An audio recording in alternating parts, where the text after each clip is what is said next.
being proposed, to, I think it's section 233, under 233, which is about the panel to hear appeal cases.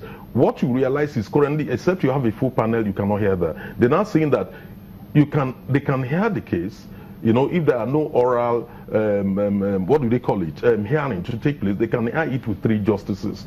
They are very, very germane to, having a credible election.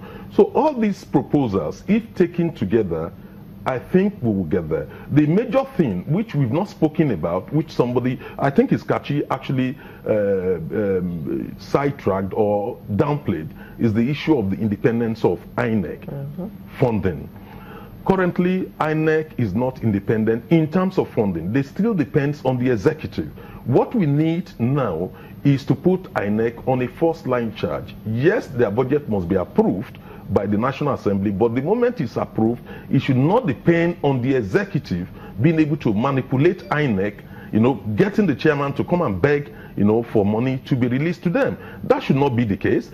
They should be on first-line charge, just like the judiciary, the legislature, and the executive, because this is a very important arm of government. So except we have INEC on the first-line charge, they will always, be subject to the manipulations of the executives. I'm not suggesting that is going on currently, but the fact of the matter is there is the possibility of that, and we need to actually cure that defect.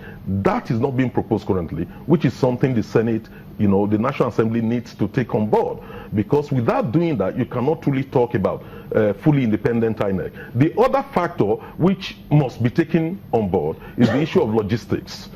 Currently, INEC depends on so many state governments, local governments, to use their facilities, their offices.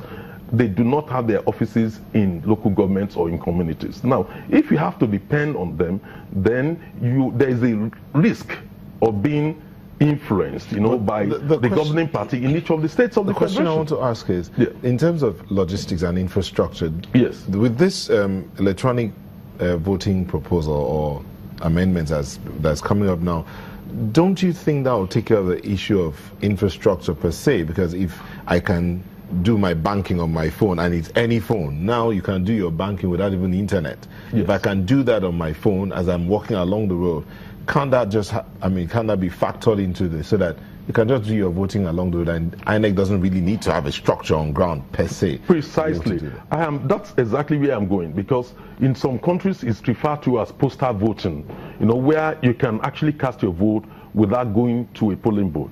Look at Nigerians in foreign commissions, high commissions in different parts of the world. Most of the time they are not allowed to vote because they will need to come to Nigeria to cast their ballot.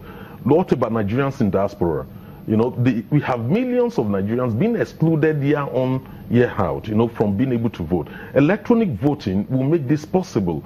Therefore, it will make a nonsense. The moment Nigerians in diaspora in their millions are voting, it will now change the calculations of politicians back at home. It will reduce the influence of money, because they won't just have the dollars and the pounds, to take to those countries to influence them, at the level which it will attract them. So, but many politicians, including National Assembly members, are not interested in this. They don't want Nigerians in diaspora to vote because it will change their own local calculations. But they're the ones who are proposing the electronic voting. They're proposing it, but narrowing it down to Nigeria. They have deliberately excluded Nigerians in diaspora. They have excluded Nigerians in high commissions all over the world, because they should be able to cast their own ballot through postal voting or through e-voting, whichever way. So these are some of the things which the National Assembly proposal, which Kachi is talking about, there are some of the things which have not been factored in. We need to take all these things on board in order to ensure that we have a credible election. Okay, so I see you were really you were reacting to some things, but that bit about the law backing INEC, do you think there needs to be a review of that law in order to have all of these amendments yes. take proper effect? Oh yes, he mentioned a few things that he wants to see in the reform. And like you say, you asked, the question is if there should be a review. Yes. I also don't even want the president appointing the chairman of INEC. Let the National Judicial Council do it. Let people submit proposals. I think that was part of the Ways report. Thank you. Do you understand? So that's what. Secondly, if there is any problem after an election and somebody wants to go to court, let the burden of proof be on INEC, not the person. Let INEC prove that yes, we conducted a credible election and show evidence. And the other man can counter. These are the reforms that will come up. They're not discussing that yet. What they're discussing now, they're telling electronic voting. In Nigeria, do you have lights? What makes sure, even if they want to use generators, what makes you think they're not going to pack up? If deliberately, of course.